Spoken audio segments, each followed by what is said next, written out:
Мұса ғалейхиссалам Тәурат келгеннен кейін Тәуратты оқып бітіріп, көңілі толып, «Әй Раббым, бұл ұлы кітаппен бірге маған ғалымдық бердің. Бұл күнде менен артық ғалым құлың бар ма?» дейді. Сонда Хақ тағала: «Ей Мұса, мәшһүр тарапында бір құлым бар. Сенімен салыстырғанда оның білімі дариядай, сенікі тамшыдай ғана» деді.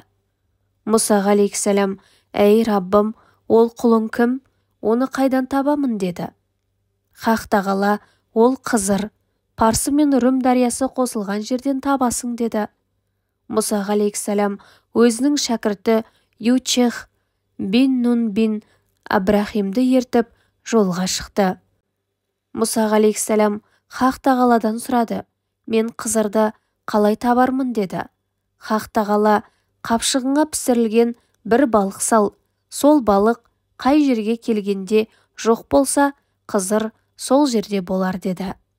Мұса ғалейхиссалам мен Ючех екеуі дария қосылған жерге барып жетті. Мұса ғалейхиссалам демалып ұйықтады. Ючех бір бұлақтан дәрет алды.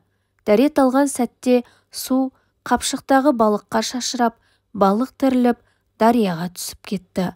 Ючех балықтың тіріліп дарияға түскенін Мұса ғалейхиссаламға айтуды ұмытып кетті. Мұса ғалейхиссалам ұйқысынан тұрып, Ючехпен тағы жолға түсті.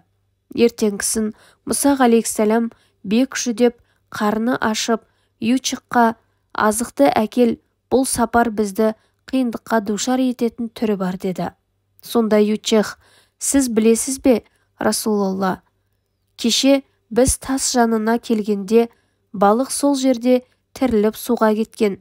Мен балықтың тірілгенін айтармын деп ұмытып кетіппін. Оны ұмыттырған шайтан» деді. Мұса ғалейхиссалам: «Біздің тілегіміз сол балықтың тірілгені ғой» деп кері қайтты. Ғалымдардың бәрі Хақ тағала маңайында болған. Соның бірі Қызыр ғалейхиссалам еді. Қызыр есімі Бәлия еді. Атасы Мәлкен есімді болатын.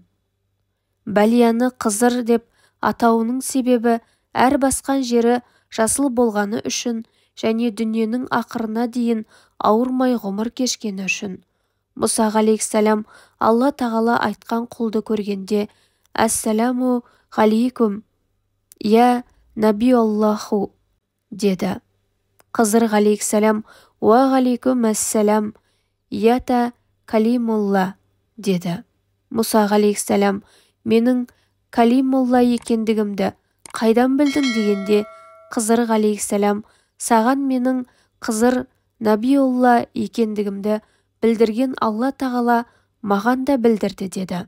Сол кезде бір құс ауадан ұшып келіп, Мұса ғалейхиссалам мен Қызыр ғалейхиссалам ортасында қалықтап тұрып, аузынан бір-екі тамшы су төкті.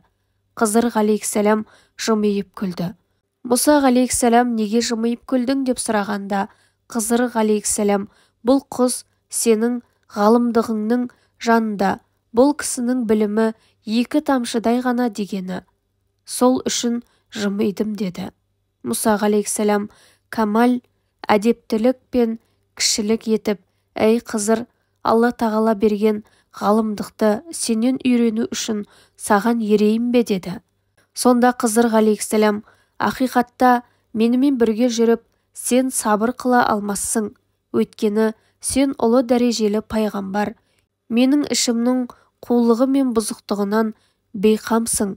Егер сен маған ерсең, өзің білмейтін нәрсені мен саған ұнамайтындай етіп әрекет жасағаныма сабыр сақта, сұрама, өзім кейін айтып түсіндіремін» деді. Мұса ғалейхиссалам Қызыр сөзін қабыл етті. Содан кейін олар кеме іздеп дария шетіне келді. Қызыр ғалейхиссалам балта алып келіп, кеменің бір тақтасын қопарды. Бұл іс Мұсаға ұнамады. Ол: «Кемедегі халық әлек болсын деп тестің, опасыз іс қылдың» деді. Сонда Қызыр: «Я, айтпадым ба, ақиқатта сенің менімен жүруге сабырың жетпес» деді. Мұса ғалейхиссалам кешірім сұрады. Кемеден шыққан соң Мұса ғалейхиссалам мен Қызыр екеуі біраз жүрді. Жолда бір ер бала жолықты. Мұнан соң Қызыр ғалейхиссалам баланы өлтірді. Ол ер баланы өлтіргенде Мұса ғалейхиссалам күнәсіз баланың жазығы не еді дегенде Қызыр ғалейхиссалам: мен саған айтпадым ба, менің ісіме араласпа, сабыр сақта, сұрақ қойма деп реніш білдірді. Сонда Мұса ғалейхиссалам қатты ұялып: сенен сұрайтыным, енді мені өзіңе жолдас қылма деп 3 мәртебе сабыр сақтамағанына қынжылды.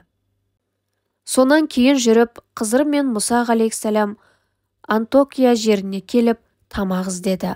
Олар бір қойманы көрді. Ол қойманың биіктігі 100 аршын еді. Жаңағы қойма бір жаққа бүтіндей қисайып құлағалы тұр екен. Қызыр ғалейхиссалам бұл қойманы селкілдетіп, сол селкілдеу арқылы оны қалпына келтірді. Мұны көрген Мұса ғалейхиссалам: сен бұл қойманы түзеткенің үшін ақысына тамақ аларсың деді. Мұса ғалейхиссаламның бұл сұрағынан кейін Қызыр ғалейхиссалам: бұл сенің 3-ші сұрағың, сондықтан екеуміздің айрылар кезіміз келді деді. Сөйдеді де болған уақиғаларға түсінік берді. Ол кеме 10 жетім баланыкі еді. Олардың 5-еуінің кәсіп етер шамалары жоқ еді. Ал 5-еуі дарияда кемемен кәсіп ететін. Жетімдер Мәнуар есімді патшасына жалынып, күн көріп отырған кемесін тартып алмауды өтінді. Жетімдер кемесін ол патша тартып алмасын деп қиратып тастадым деді. Екінші жолда кездескен ер баланың әке-шешесі мүмін еді. Ол ер бала өзінің азғандығы, кәпірлігі себепті ата-анасына азап әкелуінен қорықтым. Сонан соң біз Алладан ол азғын бала орнына жақсы бала беруін тіледік. Ол ізгі бала азғындықтан пәк, ата-анасына шапағаты тиер, мейірімді болар. Үшінші, 2 жетім баланың қазасы сол қисайып құлағалы тұрған қойма еді. Оның астында бір алтын тақта бар болатын. Сол тақтада жазылған ғылым түрлері бар еді. Осы 2 жетімге керекті қазына сол болатын. Егер қойма қабырғасы құласа, бұл қазына көміліп жер астында қалар еді деді. Мұса ғалейхиссалам Қызыр ғалейхиссаламнан айрылысар сәтте: ей Қызыр, маған насихат айт деді. Сонда Қызыр ғалейхиссалам: біріншіден ашық жүзді бол, ашушаң болма. Екіншіден адамдарға пайда тигіз, зиян келтірме.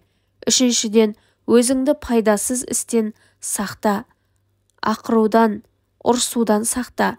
Төртіншіден қажетсіз жерге барма деді. Қызыр ғалейхиссаламның 4 насихатын естігеннен кейін Мұса ғалейхиссалам 3 жыл ғана ғұмыр өткізді. Мұса ғалейхиссалам дүниеден өткен соң Алла тағала Исраил жұртына Дәуіт пайғамбарды жіберді.